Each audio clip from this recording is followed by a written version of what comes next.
Hello student, good morning all of you. देखिए, आज की इस क्लास में आपका स्वागत है। आज हम इस राजस्थान पॉलिटी की क्लास में एक बहुत ही महत्वपूर्ण टॉपिक देखने जा रहे हैं। आपके सिलेबस में एक टॉपिक है राजस्थान में लोकायुक्त। तो टॉपिक है हमारा राजस्थान में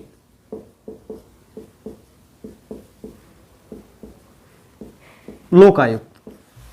देखो, ये जो टॉपिक है, बेसिकली इस टॉपिक को पढ़ने से पहले हमें कई बातें जाननी होंगी।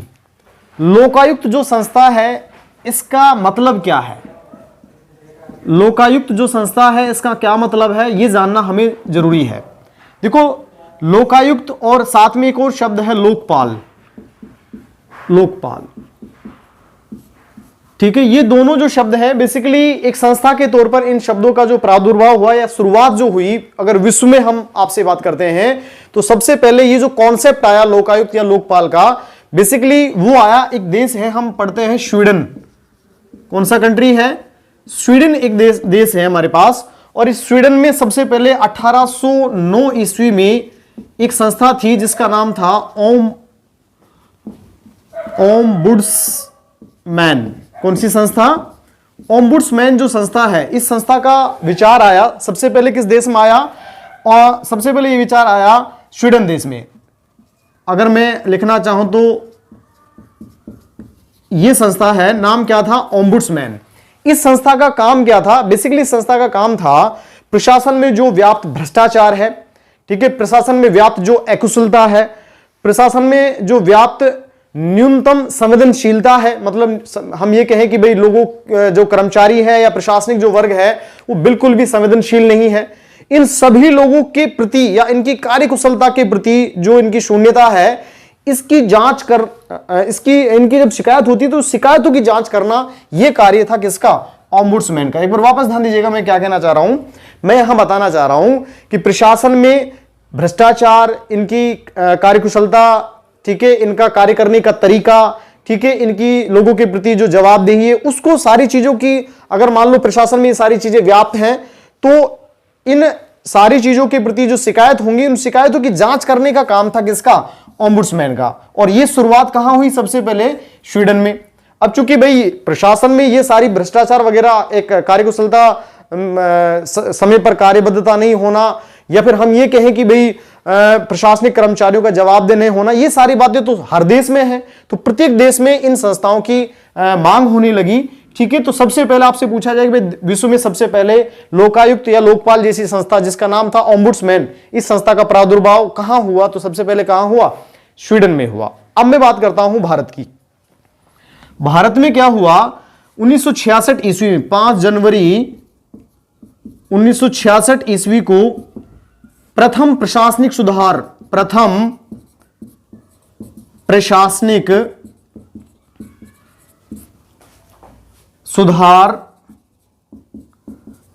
आयोग का गठन हुआ। आयोग का गठन किया गया, ठीक है भाई। इस आयोग के जो अध्यक्ष बनाए गए वो थे मोरारजी देसाई। कौन थे? मोरारजी देसाई। ये इस आयोग के क्या बने? अध्यक्ष बने। तो हम ये कह सकते हैं कि भारत में सबसे पहले प्रशासनिक सुधार आयोग। प्रशासनिक सुधार का मतलब क्या है? वही प्रशासन में व्याप्त भ्रष्टाचार को रोकना, प्रशासनिक कर्मचारियों की कार्यकुशलता की वृद्धि को बढ़ाना, ठीक है भाई, जवाबदेही सुनिश्चित करना, ये सारी बात, समयबद्धता को तय करना, ये सारी बातें, या इन सारी चीजों में सुधार करने के लिए बेसिकली प्रथम प्रशासनिक सुधार आयोग का गठन किया गया 5 जनवरी 1966 को। ये जो प्रथम प्रशासनिक सुधार आयोग है, इसने क्या सिफारिश की? इसकी मैं सिफारिश की अगर आपसे बात करता हूं तो इसने सिफारिश की प्रशासन में व्याप्त भ्रष्टाचार, प्रशासन में व्याप्त भ्रष्टाचार, इसके अलावा अकुशलता, इसके अलावा हम बात करते हैं तथा जनसाधारण की आवश्यकताओं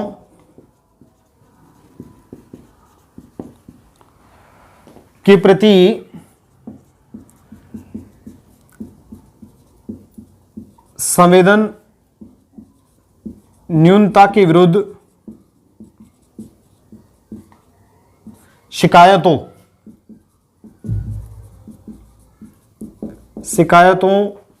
की जांच के लिए केंद्र में लोकपाल और राज्यों में लोकायुक्त नामक कानूनी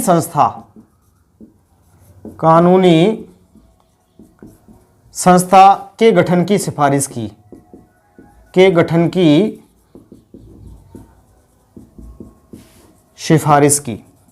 ठीक है भाई। तो देखो वापस ध्यान दीजिएगा, सबसे पहले मैंने आपसे बात की है स्वीडन की। कहां की बात की है? पूरे विश्व में सबसे पहले प्रशासनिक सुधार से संबंधित जो संस्था का प्रादुर्भाव हुआ वो ओम्बुड्समैन के रूप में हुआ। कहां हुआ? स्वीडन में हुआ। कब हुआ? 1809 ईस्वी में। भारत की बात करते हैं तो भारत में सबसे पहले प्रशासनिक सुधार आयोग की मैं बात करता हूं। प्रशासनिक सुधार आयोग जो है, प्रथम प्रशासनिक सुधार आयोग का गठन हुआ कब हुआ भाई? 5 जनवरी 1966 को प्रथम प्रशासनिक सुधार आयोग का गठन किया गया। और इस आयोग के जो अध्यक्ष बनाए गए वो कौन बनाए गए? मोरारजी देसाई बनाए गए। ठीक है भाई। इस आयोग ने अपनी सिफारिश दी और सिफारिश में कहा कि भाई प्रशासन में व्याप्त भ्रष्टाचार, अकुशलता, जनसाधारण की जो आवश्यकताएं हैं उन आवश्यकताओं के प्रति संवेदन न्यूनता, इन सारी शिकायतों के विरुद्ध जांच करने के लिए केंद्र में क्या होनी चाहिए? लोकपाल, और राज्यों में क्या होनी चाहिए? लोकायुक्त नामक एक कानूनी संस्था का गठन किया जाना चाहिए, ताकि लोगों की इन प्रशासनिक अधिकारियों के विरुद्ध या लोगों की जो शिकायतें हैं उनकी क्या की जा सके? जांच की जा सके। ठीक है भाई। अब देखो मैं बात करता हूं देश में सबसे पहले इस क्रम में जो शुरुआत हुई उसकी मैं बात करता हूं। तो देश में सबसे पहले उड़ीसा राज्य द्वारा, किसके द्वारा? देश में सबसे पहले उड़ीसा जो राज्य है उसके द्वारा लोकायुक्त अधिनियम पारित किया गया। क्या किया गया? लोकायुक्त अधिनियम। देखो मैं बात करता हूं आपसे, देश में सर्वप्रथम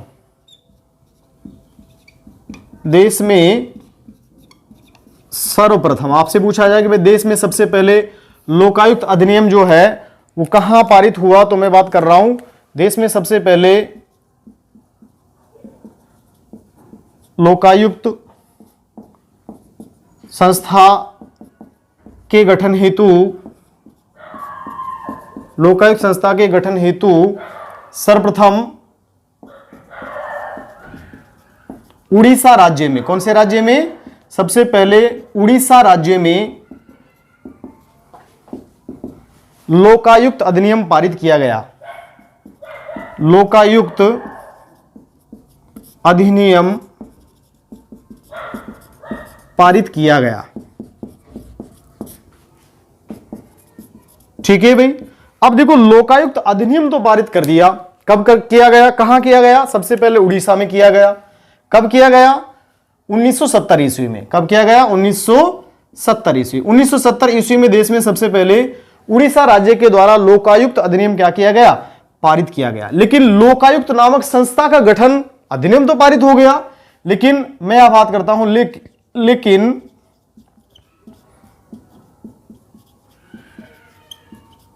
लोकायुक्त नामक संस्था का गठन 1983 ईस्वी में किया गया।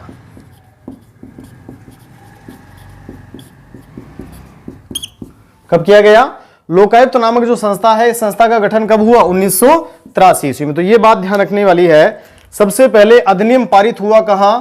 उड़ीसा में। और इस अधिनियम के तहत सब लोकायुक्त नामक संस्था का गठन कब हुआ? 1983 में।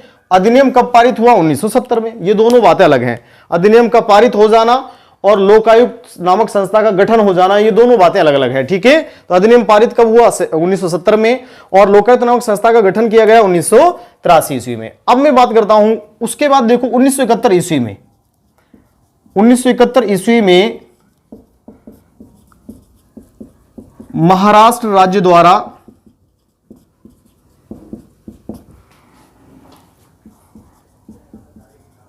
लोकायुक्त अधिनियम पारित किया गया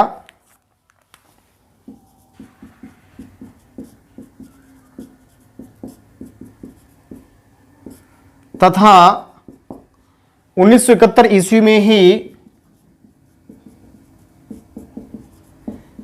ही लोकायुक्त नामक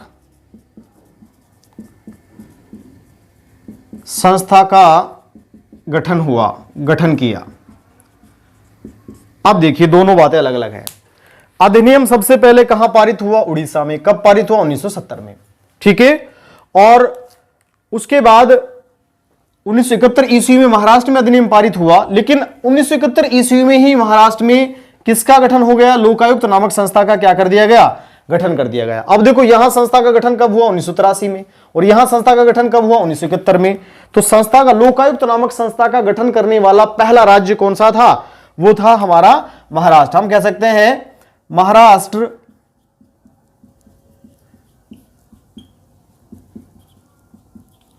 लोकायुक्त नामक संस्था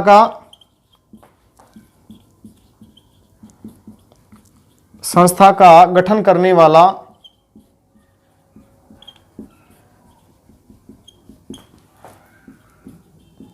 पहला राज्य था।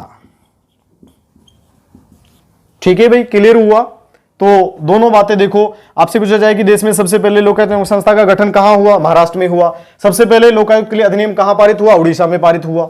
ठीक है भाई, दोनों बातें क्या हैं? अलग अलग है।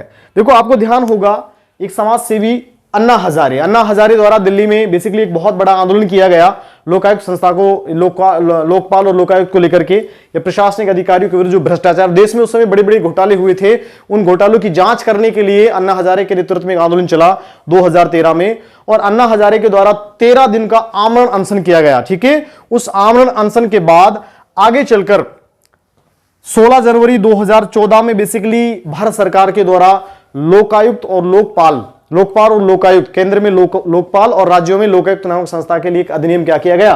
पारित किया गया। ठीक है। तो मैं बात करता हूं, देश की बात करता हूं। देखो देश में इस क्षेत्र में आगे और क्या कार्य हुए।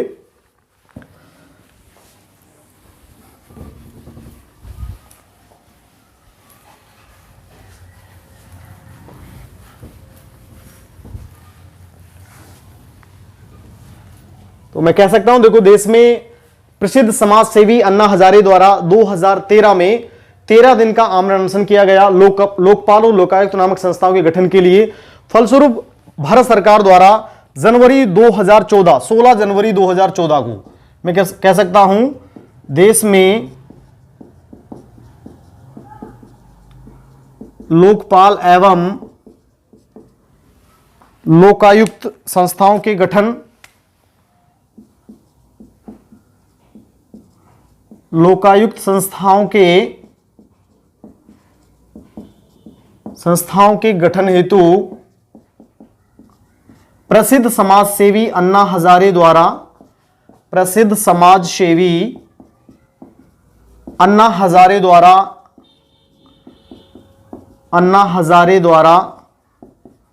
दिल्ली में 13 दिन का आमरण अनशन किया गया। दिल्ली में 13 दिन का आमरण अनशन किया गया। आमरण अनशन किया गया। फिर क्या हुआ? भारत सरकार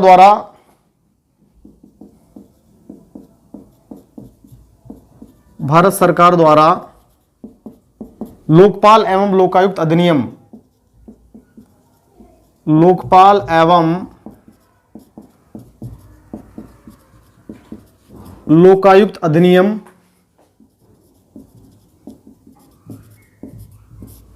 2013 संसद में पारित किया गया। संसद में पारित किया और 16 जनवरी 2014 को यह अधिनियम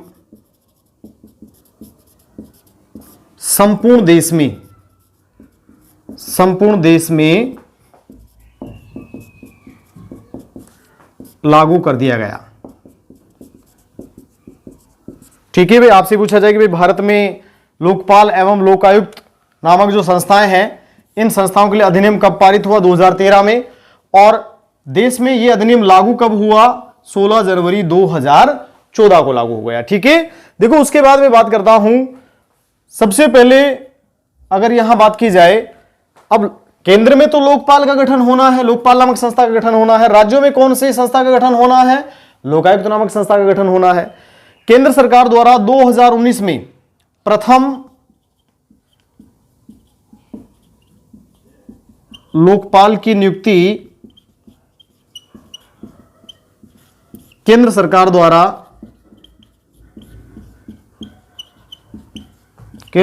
द्वारा मार्च 2019 में की गई। 2019 में की गई। अब कहने का मतलब यह है कि भाई जब अधिनियम पारित हो गया 2013 में, 2014 में लागू हो गया, उसके बावजूद भी केंद्र सरकार के द्वारा लोकपाल की नियुक्ति की गई। कब? मार्च 2019 में। प्रथम लोकपाल के तौर पर प्रथम लोकपाल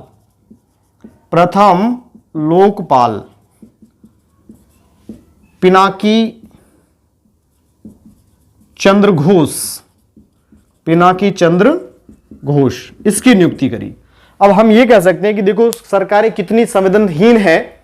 अधिनियम पारित हो गया 2014 में और पहला जो लोकपाल नियुक्त किया गया वो कब किया गया? 2019 में। मतलब लगभग 5 वर्ष पश्चात प्रथम लोकपाल की नियुक्ति हुई। किसके रूप में? पिनाकी चंद्र घोष के रूप में। अब हम ये कह सकते हैं, देखो भाई सरकारें इसके प्रति बहुत ज्यादा, मतलब हम ये कहें कि जागरूक नहीं है। सरकार नहीं चाहती कि ऐसा कोई अधिनियम आए जो हम लोग कार्यपालकों के ऊपर, क्योंकि कार्यपालकों में बेसिकली राज्य सरकार के कर्मचारियों के अलावा क्या आते हैं? मंत्री, इसके अलावा सदस्य जो हैं, विधान परिषद के सदस्य जो हैं, विधान सभाओं के सदस्य जो हैं, ठीक है, इसके अलावा पंचायती राज के जो सदस्य हैं वो सारे आते हैं। बेसिकली मैं बात करूंगा यहां कौन कौन से सदस्य आते हैं।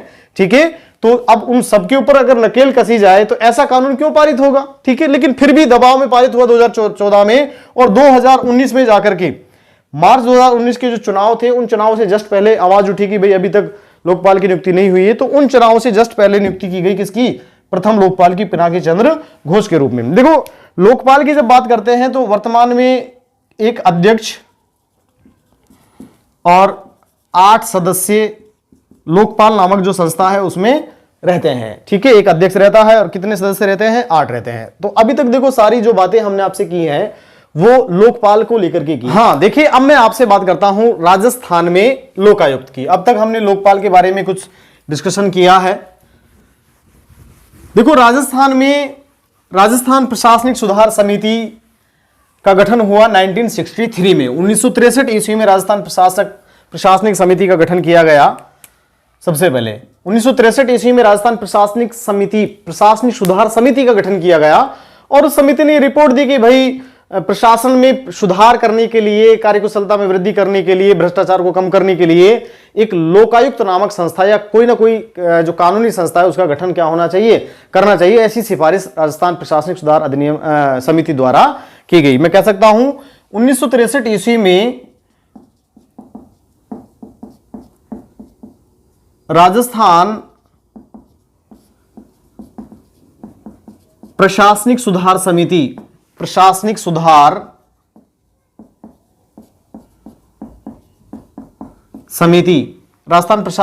समिति का गठन किया गया।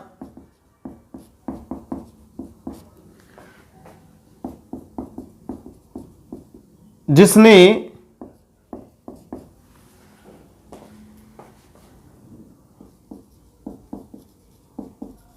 लोकायुक्त नामक संस्था के गठन की सिफारिश की।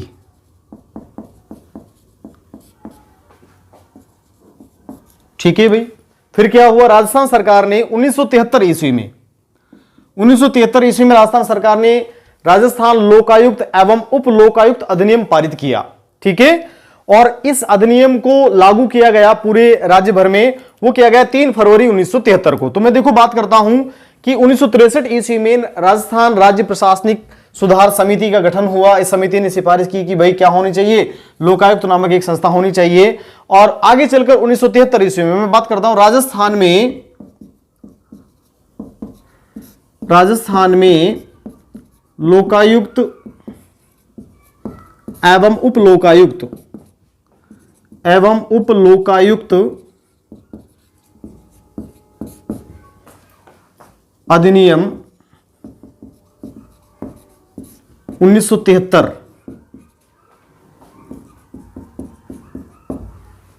पारित किया गया, जो 3 फरवरी 1973 से प्रभावी हुआ। ठीक है भाई, यह अधिनियम पारित हुआ। आपसे सीधा पूछा जाता है कि राजस्थान में लोकायुक्त एवं उप लोकायुक्त अधिनियम कब पारित हुआ, तो कब हुआ, 1973 में पारित हुआ।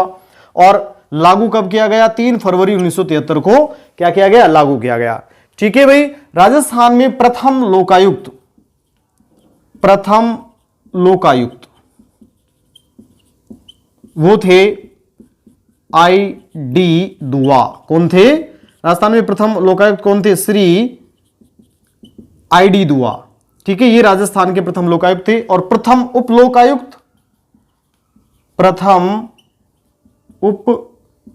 लोकायुक्त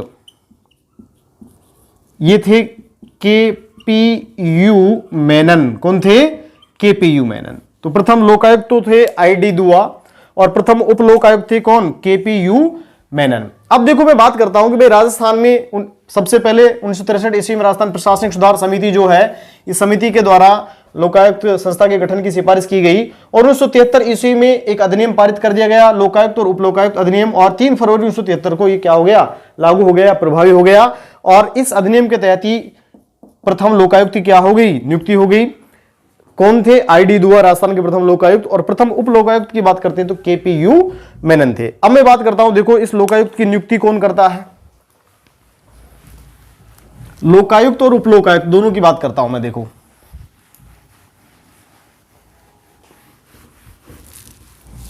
सबसे पहले मैं बात करता हूं आपसे लोकायुक्त के बारे में।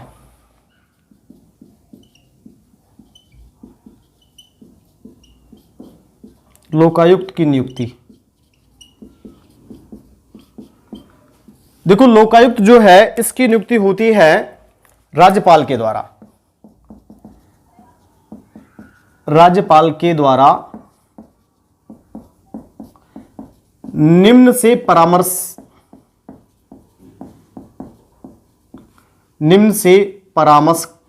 करके। अब किन किन से परामर्श करता है, देखो सबसे पहले मैं बात करता हूं उच्च न्यायालय के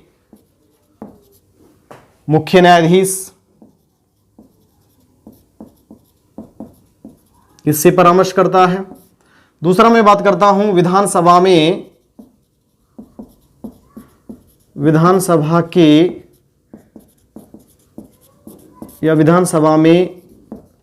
विपक्ष का नेता। इन दो लोगों से क्या होती है भाई, सलाह ली, परामर्श किया जाता है। उसके बाद फिर राज्यपाल के द्वारा इसकी क्या होती है, नियुक्ति होती है। अब मैं बात करता हूं उपलोकायुक्त। उपलोकायुक्त जो है उसकी नियुक्ति लोकायुक्त की सलाह पर। उपलोकायुक्त की नियुक्ति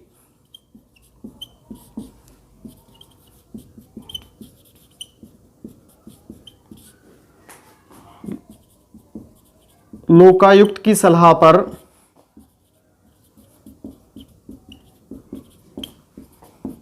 राज्यपाल द्वारा। ठीक है भाई, तो उप लोकायुक्त की नियुक्ति तो लोकायुक्त से सलाह की जाती है। और लोकायुक्त नियुक्ति के लिए उच्च न्यायालय के मुख्य न्यायाधीश और विधानसभा में विपक्ष का जो नेता है उससे क्या की जाती है, परामर्श किया जाता है। अब मैं बात करता हूं कार्यकाल की। देखो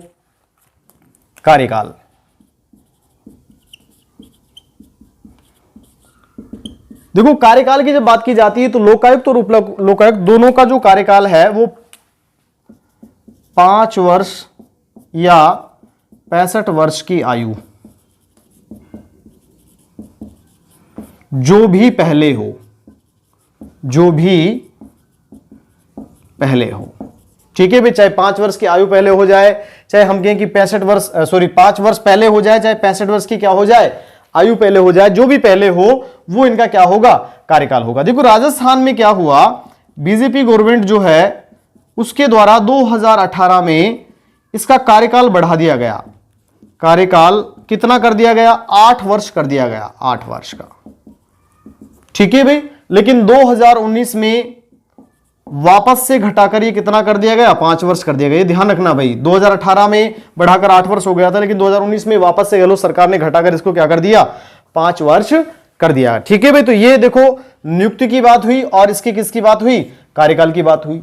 अब हम त्यागपत्र की बात करें भाई, किसकी बात करें, त्यागपत्र। त्यागपत्र, अब मान लीजिएगा ये अपना भाई त्यागपत्र देना चाहे तो लिखित रूप में अपना त्यागपत्र दे सकता है। किसको, लिखित रूप में राज्यपाल को अपना त्यागपत्र दे सकता है, लिखित रूप में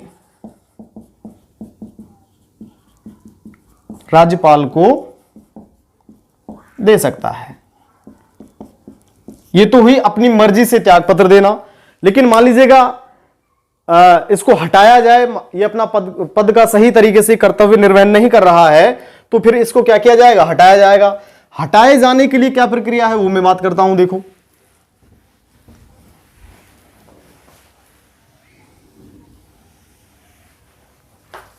पद से हटाया जाना, तो हटाया जाना एक अलग प्रक्रिया है।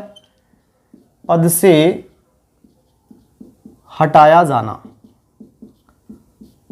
तो देखो किन आधारों पर, आपसे पूछा जाएगा भाई किन आधारों पर हटाया जाएगा, क्या आधार होंगे जिसकी वजह से इसको पद से हटाया जाएगा। सबसे पहले तो साबित कदाचार, कदाचार मतलब मिसबिहेवियर। ठीक है भाई, ये हो। इसके अलावा पद का कार्य करने में अक्षमता हो, मतलब पद पर कार्य सही तरीके से नहीं कर रहा हो या फिर कोई मिसबिहेवियर कर रहा हो, तो ये कुछ आधार माने जाएंगे। अब आधार माने जाएंगे तो फिर क्या होगा, इसके लिए देखो एक कमेटी बनेगी, एक जांच कमेटी। जांच कमेटी का गठन, जिसमें सुप्रीम कोर्ट जो है उसका न्यायाधीश, या मैं बात करता हूं हाई कोर्ट जो है उसका मुख्य न्यायाधीश,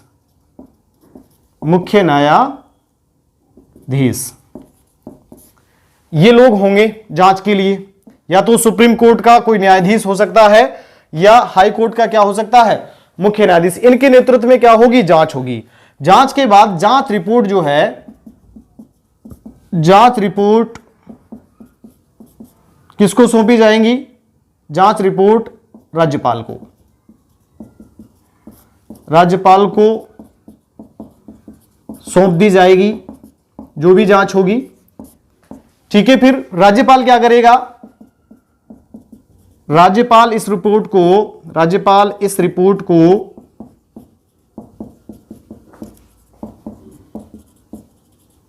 विधानसभा के समक्ष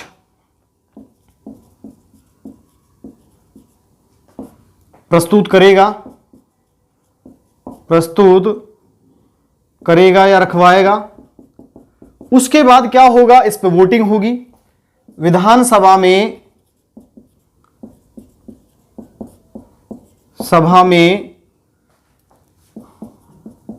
लोकायुक्त को पद से हटाने हेतु संकल्प प्रस्ताव उपस्थित एवं मतदान करने वाले सदस्यों,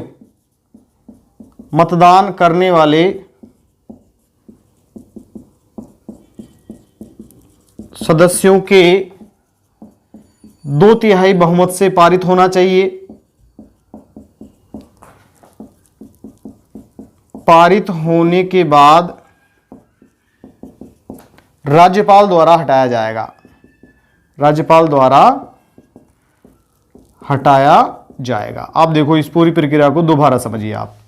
सबसे पहले क्या होगा भाई, ये सुनिश्चित किया जाए कि भाई किस बिहेव या किस बिहाव पर इसको हटाया जाएगा। हटाने का भाई कोई रीजन तो होना चाहिए ना। अब हटाने का जो रीजन है वो देखो क्या आधार हो सकते हैं, साबित कदाचार मतलब मिसबिहेवियर, और पद का कार्य करने में अक्षमता मतलब अक्षमता प्रदर्शित, ऐसा लगे कि भाई पूर्णतः सही तरीके से काम नहीं कर रहा है या फिर कोई ना कोई मिसबिहेवियर कर रहा है। फिर इन मिसबिहेवियर या इस अक्षमता की जांच की जाएगी। जांच किसके द्वारा की जाएगी, कमेटी, बेसिकली सुप्रीम कोर्ट का न्यायाधीश होगा उसमें, या हाई कोर्ट का क्या होगा, मुख्य न्यायाधीश होगा। इसके द्वारा क्या होगी, जांच की जाएगी, और ये जांच रिपोर्ट जो है किसको सौंपी जाएगी, राज्यपाल को सौंपी जाएगी।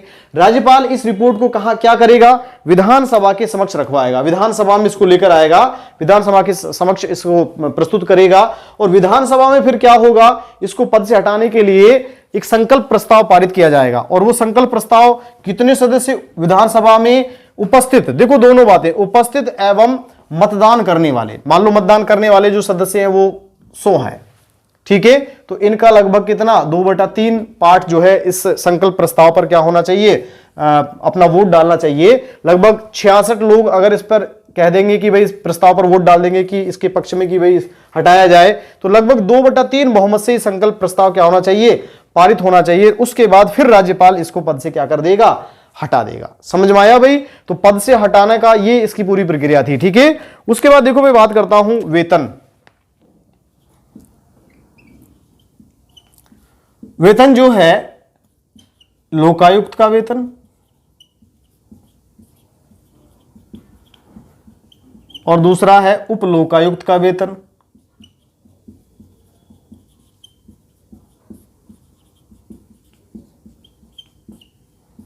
देखो लोकायुक्त का जो वेतन है वो उच्च न्यायालय के मुख्य न्यायाधीश के बराबर,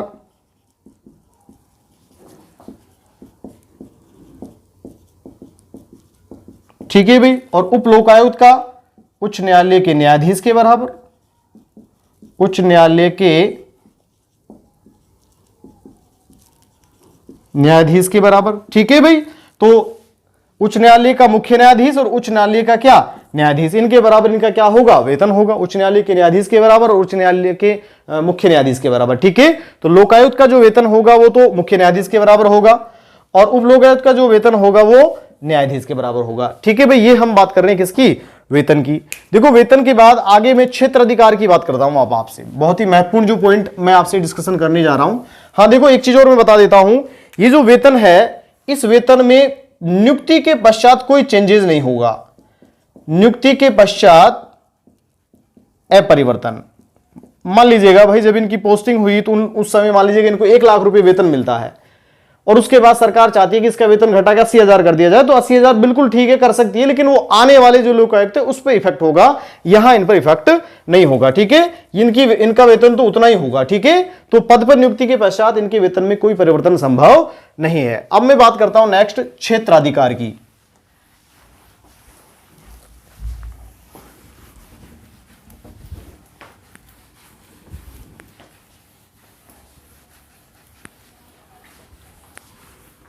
नेक्स्ट बात करता हूं मैं क्षेत्राधिकार।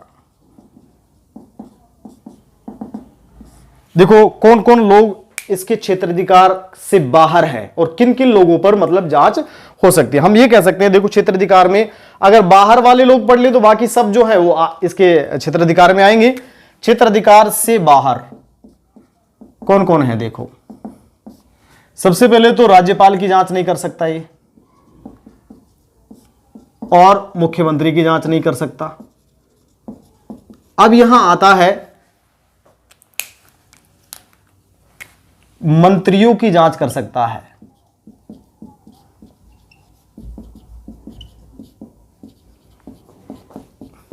समझ में आया भाई, किसकी जांच कर सकता, मंत्रियों की जांच कर सकता है, मुख्यमंत्री की जांच नहीं कर सकता। दूसरा जो है उच्च न्यायालय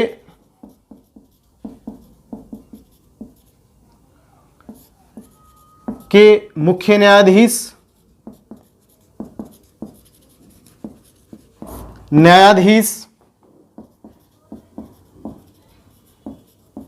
और न्यायिक सेवा का कोई सदस्य। मतलब ये कह सकते हैं कि न्यायपालिका को पूर्णतः इसमें से क्या कर दिया है, बाहर कर दिया है।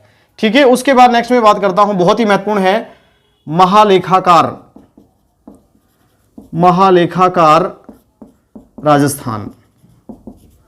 राजस्थान सरकार का जो महालेखाकार है वो भी इसके जांच के दायरे से क्या है, बाहर है।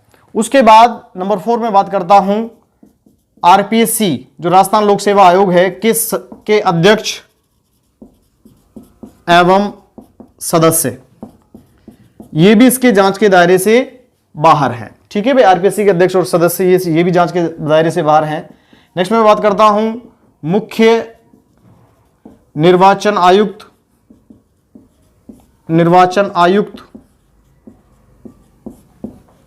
इसके अलावा केवल निर्वाचन आयुक्त जिनको अन्य निर्वाचन आयुक्त बोल देते हैं, इसके अलावा मुख्य निर्वाचन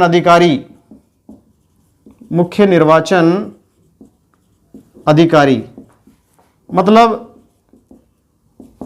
स्टेट इलेक्शन कमीशन, राज्य जो चुनाव आयोग है वो भी लगभग इससे क्या रहता है, बाहर रहता है। इसके अलावा राजस्थान विधानसभा के सचिवालय स्टाफ का कोई भी सदस्य, ये भी इसकी जांच से बाहर रहता है। ठीक है भाई, इसके अलावा देखो पंच एवं सरपंच, ठीक है भाई, ये भी इसकी जांच के बाहर दायरे से बाहर रहते हैं। इसका मतलब पंच सरपंच तो बाहर है, लेकिन पंचायती राज संस्थाओं के प्रमुख, पंचायती राज अन्य पंच सरपंच के अलावा अन्य पंचायती राज संस्था प्रमुख, मतलब जैसे प्रधान है, जिला प्रमुख है, ठीक है भाई, सभापति है, महापौर है, ठीक है, ये सारे के सारे शामिल हैं। ये ध्यान रखना, देखो कौन शामिल नहीं है, मैंने सारे वही लिखे हैं जो शामिल नहीं है। मुख्यमंत्री शामिल नहीं, राज्यपाल शामिल नहीं, तो और मंत्री शामिल हैं। उच्च न्यायालय के मुख्य न्यायाधीश और अन्य न्यायिक सेवक अधिकारी, मतलब पूरा न्यायिक सेक्टर बाहर है। इसके अलावा मैं बात करता हूं तो महालेखाकार, आरपीएससी के अध्यक्ष और सदस्य, निर्वाचन आयोग पूरा का पूरा लगभग बाहर है, विधानसभा के सचिवालय स्टाफ लगभग पूरा बाहर है, पंच सरपंच बाहर है, लेकिन अन्य पंचायत राज संस्थाएं जैसे हमारी जो पंचायत समिति है तो उनमें प्रधान, ठीक है भाई, जिला परिषद है तो जिला प्रमुख, सभापति, ये सारे के सारे इसमें क्या है, शामिल हैं। ये शामिल है, ये नहीं है। ठीक है भाई, तो यहां से ये पूछा जाता है कौन से शामिल नहीं है, कौन से शामिल है। यहां से बहुत ही अच्छा क्वेश्चन बनता है पेपर में, अक्सर यहां से कोई ना कोई क्वेश्चन जरूर आता है। ठीक है, ये सारे के सारे क्वेश्चन देखो, हमारी राजस्थान बेसिक्स ऑफ राजस्थान सामान्य ज्ञान जीके जो बुक है, उस बुक का दूसरा एडिशन जो है वो लॉन्च होने वाला है। 5-7 दिन में वो बुक मार्केट में आ जाएगी, और उस बुक में आपके नए सिलेबस, नवीनतम सिलेबस का जो ये पॉलिटी वाला सेक्शन है, इसके भी बहुत सारे क्वेश्चन जो है आपको प्रैक्टिस के लिए मिलेंगे। इसके अलावा पुराने जो अभी लेटेस्ट जो एग्जाम हुए हैं, उन एग्जामों से संबंधित जो बेहतरीन जो क्वेश्चन है, जो एग्जाम में पूछे गए हैं, वो सारे क्वेश्चन आपको नई book basics of Rajasthan GK का जो सेकंड एडिशन है, पहला एडिशन आपके पास ऑलरेडी होगा, सेकंड एडिशन बहुत जल्दी आने वाला है। ठीक है, उसकी सूचना हम आपको दे देंगे। तो ये सारे लोग जो क्या है, बाहर है। अब देखो यहां एक चीज और मैं आपको बता देता हूं, वो क्या है,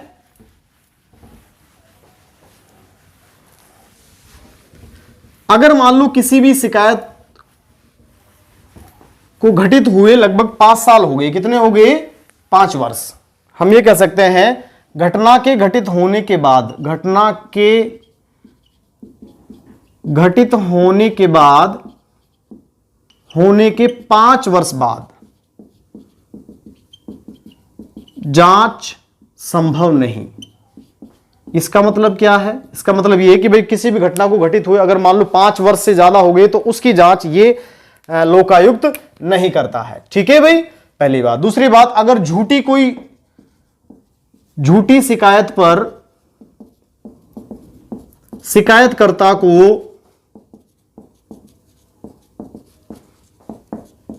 3 साल की सजा, अगर कोई झूठी शिकायत करता है तो जो शिकायत करता है उसको भी ये 3 साल की सजा देता है। ठीक है भाई। इसके अलावा देखो इसकी जो प्रक्रिया है वो ये दंडित नहीं करता, दंडित करने की शक्ति नहीं, केवल क्या करता है?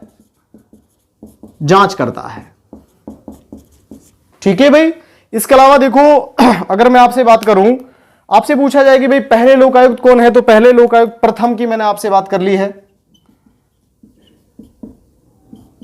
ये केवल जांच करके अपनी रिपोर्ट किसको देता है? राज्यपाल को देता है। रिपोर्ट राज्यपाल को, और राज्यपाल इस रिपोर्ट को कहां रखवाता है? विधानसभा में रखवाता है। विधानसभा में रखवाता है। ठीक है। ये केवल दंड नहीं करता, जांच करता है और इस रिपोर्ट को राज्यपाल को सौंपता है। राज्यपाल इसको कहां रखवा देता है? विधानसभा रखवा देता है। प्रथम की बात करते हैं तो प्रथम जो लोकायुक्त है वो है ID दुआ। ठीक है भाई। दूसरा मैं बात करता हूं, अगर आपसे पूछा जाए सबसे लंबा कार्यकाल, सबसे लंबा कार्यकाल, तो वो था सज्जन सिंह कोठारी, सज्जन सिंह कोठारी का। कितने वर्ष का था? 6 वर्ष का। न्यूनतम कार्यकाल की बात करते हैं तो वो था VS दवे, इसका कार्यकाल था न्यूनतम, और कितने दिन का था? 27 डेज, 27 दिन का न्यूनतम कार्यकाल था। और उसके बाद 13वां लोकायुक्त, 13वां / वर्तमान, प्रताप कृष्ण लोहरा, ये वर्तमान में लोकायुक्त है। ठीक है। तो हमें यहां ध्यान देने की जरूरत है कि भाई ID दुआ पहले लोकायुक्त, सज्जन सिंह कोठारी सबसे लंबी अवधि तक लोकायुक्त रहने वाले, न्यूनतम VS दवे, और वर्तमान में है प्रताप कृष्ण लोहरा। तो वर्तमान वाला पेपर में आपसे पूछा जा सकता है, प्रथम पूछा जा सकता है, सबसे लंबा कार्यकाल, न्यूनतम कार्यकाल। ठीक है। तो मैंने कहा घटना घटित होने के 5 वर्ष बाद की घटनाओं की जांच नहीं करता, पहली बात। झूठी शिकायत पर शिकायतकर्ता को 3 वर्ष की सजा देने का ये प्रावधान रखता है। ठीक है। या इस लोकायुक्त अधिनियम के तहत उसको ये सजा देने की का प्रावधान है। दंडित करने पर ये क्या नहीं दे, दंडित करने की शक्ति नहीं है, सिर्फ सजा बोल सकता है। अब दंड कैसे देना है, क्या देना है, ये सारी बातें जांच करता है, और जांच अपनी रिपोर्ट किसको सौंपता है? राज्यपाल को सौंपता है। राज्यपाल इसको कहां रखवाता है? विधानसभा में। इस रिपोर्ट को विधानसभा के सदस्यों के समक्ष क्या करता है? रखवाता है। ठीक है भाई। तो इस प्रकार से देखो हमारा राजस्थान में लोकायुक्त वाला टॉपिक जो है वो यहां क्या हो जाता है?